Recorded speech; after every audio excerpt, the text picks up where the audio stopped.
Hey guys, Banana Luck here and welcome back to another Water of Realms video. It looks like for this weekend, we're not getting any special banners on the rare summons. Just gonna be getting the usual 2x summons, but we do have an ancient banner coming up which features this tree, and I believe this was one of the first set of ancient banners that came out when all the exclusive ancient lots were added. So people like Pelagios, Uredin, Cyrus. This was, I remember, one of the first few banners that came in. So it's a pretty nice banner to be on. We'll just run through each of the heroes, but before we do that, I want to talk about today's video sponsor. So today's video is sponsored by Elitedias. So they are Singaporean-based W seller for Watcher of Realms, and the steps are pretty simple. You do the same with the user ID, server ID, and once you hit that, you can actually see your username up top. Just check if that's correct before you hit in to make a purchase. So the W Go here, it's all priced in Singapore dollars. So it's a much better rate for my Singaporean viewers. And yeah, if you do want to support my channel, feel free to use my links below. They support most of the payment methods that are familiar to Singaporeans, such as PayNow, PayLah, GrabPay, Singtel Dash. But if you're out of Singapore, then MasterCard or Visa works just as well if you feel that these rates work out for you. And like all other platforms, the rewards are, instant. It should come to your account right away. I've topped up with them before, so I can attest to that. And if there is a top-up event going on at the moment till 12th of August, so if you top up through Elitedias, you'll be eligible for that as well. And yeah, that's it for this segment. Back to the video. So three heroes are all pretty good, all in their niche manners. The first one that we can probably talk about is Uredin. So Uredin was very good in theory. Lots of people were hyping him up, saying that he could be really strong in Gear Rate 1, but he just underperforms when you actually use him. And I think one of the reasons why is that even though he's a chaotic unit, you don't actually get anything in his kit that reduces his HP, which limits a lot of damage that he can actually do. So his base stats are pretty good, 6.2k attack almost and 18k HP inbuilt execution with his passives, and also potent surge, dealing stun and huge AoE damage. So really great hero, but yeah, in just execution, he's just terrible. I use him in only two areas of the game actually. First one being Immortal Codex for the Conqueror's mode, and then the second one is gonna be GvG. So GvG, the reason why we really want him there is that he has insanely high BP. So this is my Uredin, A0, and I have him on this set of gear by default. Gives him decent BP, but if I really want to kick it up a notch and I swap to what Hatsuit has, you can see you can easily get him into 110k BP. And skills obviously maxed out, and for fighters, the best artifact to give them is Wailing Skull, that gives the most BP. So that's like one of the units that you can really easily get to 100k BP for Demon Soldier affiliation, which is very important for GvG. And yeah, those are pretty much the two areas that you use him. Not many units out there that have this kind of crazy BP. The other example would be Jira. I don't have her max out, so I can't showcase that.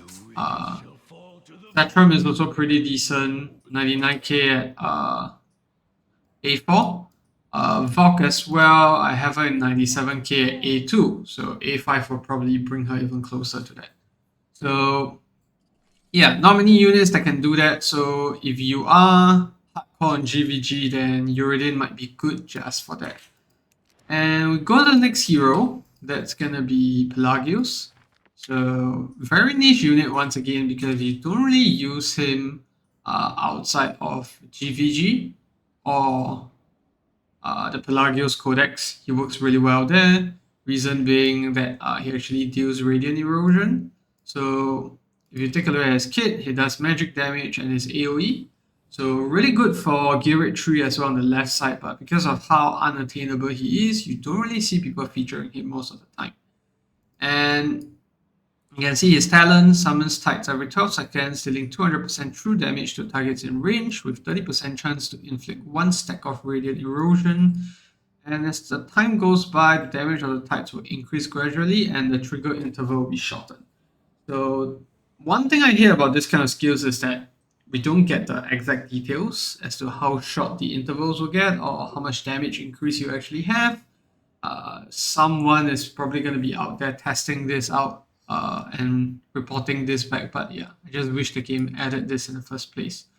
So he gets stronger as the time goes by, which makes him great for GvG, as well as gear rate 3 on the left side because you typically don't despawn the units on the left.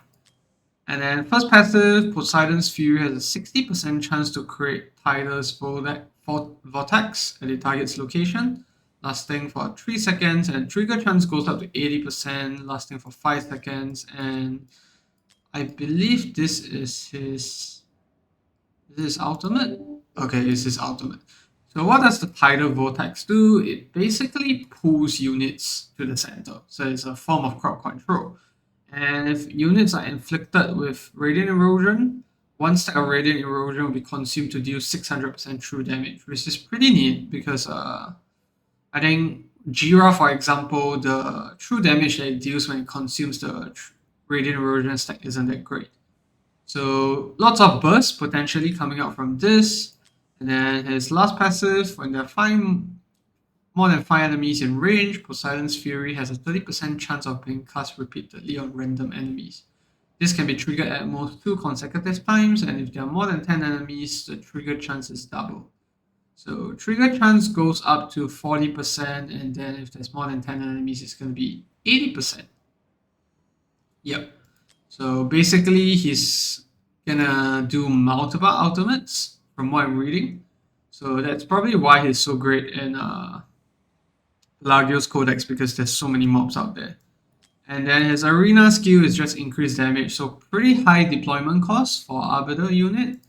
And then base stats wise, it's pretty alright, but he does do true damage, so it makes up for it.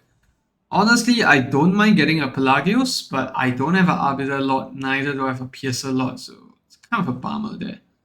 And Awakenings, each type release restores an additional 10% rage, means more ultimates, 5% attack, and then ultimate deals damage to 4 more targets, crit rate easier to build, basic attack has a 10% chance to create Tidal Vortex for 4 seconds. Honestly, you don't really need Awakenings on him, I feel.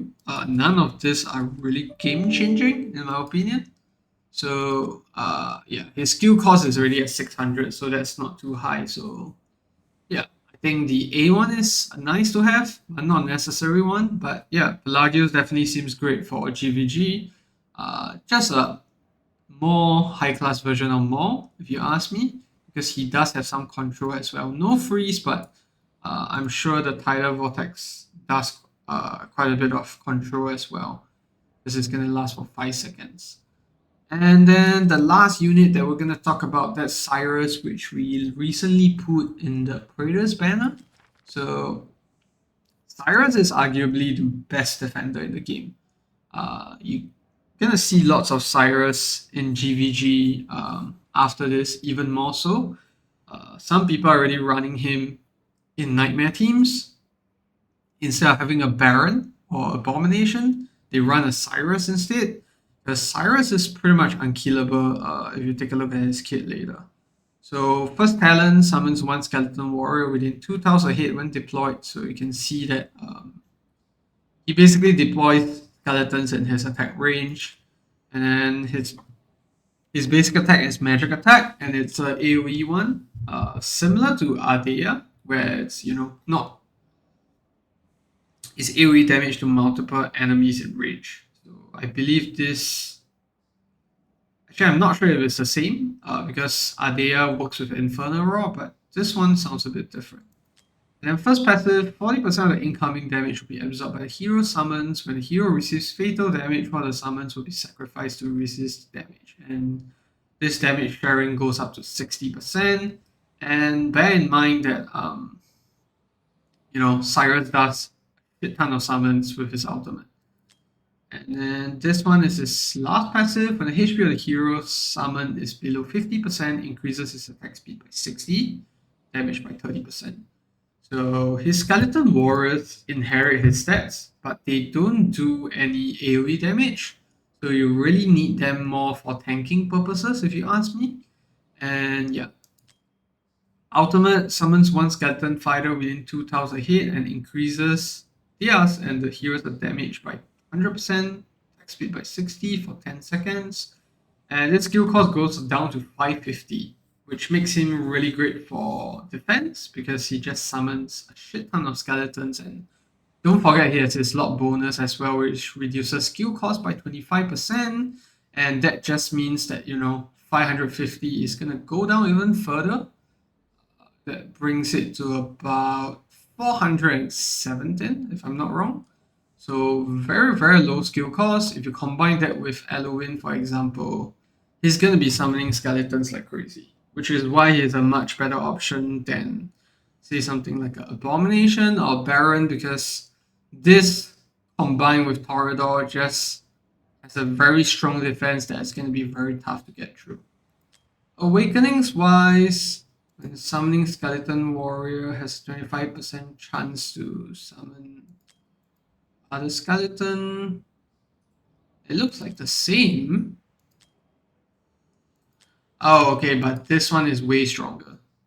Possesses a significant portion of the hero's attribute. Let's just take a look. So that's his talent.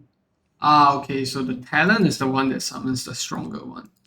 And then all his ultimates will basically summon a weaker version. So this just means that every time he perks his ultimate, there's a 25% chance that he'll spawn the stronger skeleton instead. A2 is increased attack, and then faction team's member has increased penetration by 5%. And then summons one extra skeleton fighter when deployed. Not that great because it's the fighter, not the warrior. Extra rage regen. Upon death or retreat, summons one skeleton fighter. So not super crazy in terms of awakenings. I think A0 is fine with him. Obviously, the other awakenings will make him even more annoying.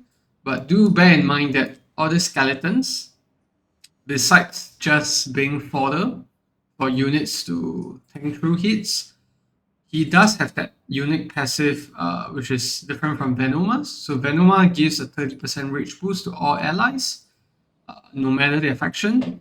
Whereas for him, when the ally is defeated or retreats, increases the damage of other faction team members by 25% for 8 seconds.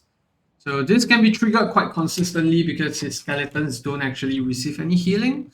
So once they die, he gets that damage boost, and so does his faction units. So I think I've seen one or two really strong Cyrus teams in GvG.